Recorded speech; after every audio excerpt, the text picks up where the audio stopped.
Dictée des nombres décimaux numéro 3, pas 1.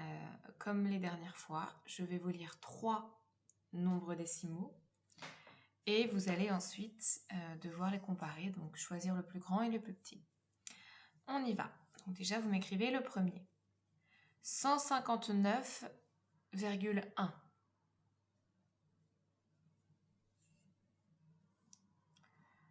158 et 9 dixièmes.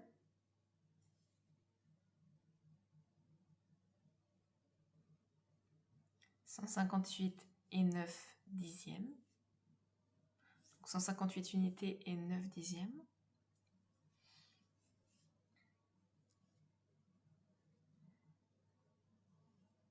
Et le dernier, 159 unités et 81 centièmes.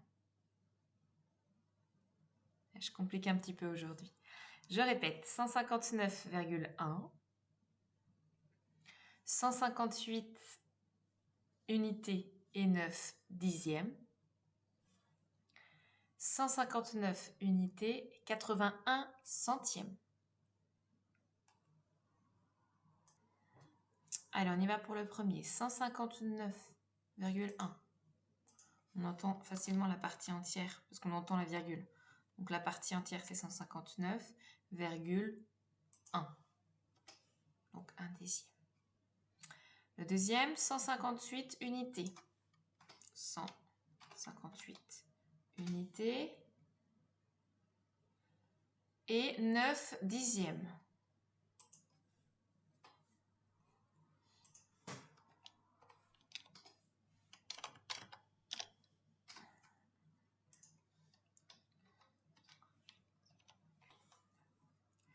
Et le dernier, 159 unités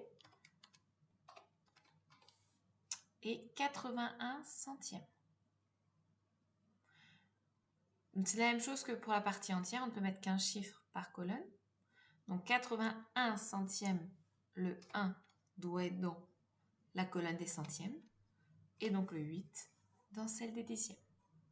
Et on peut bien lire 81 centièmes.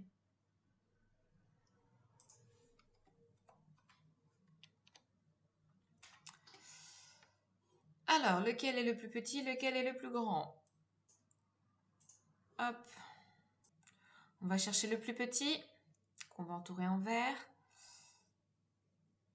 On va regarder d'abord la partie entière. Ah, pour une fois, elles ne sont pas identiques. 158, c'est le plus petit. Donc, sans regarder la partie décimale, on sait que le plus petit, c'est lui. Et qu'on va pouvoir... Ou je vais juste le colorier en vert. Ça va être plus rapide. Hop. Et on se pose la question du plus grand. Donc, c'est soit lui, soit lui. On va regarder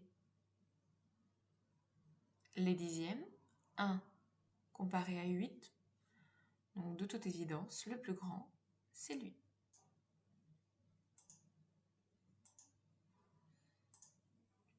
Voilà pour aujourd'hui.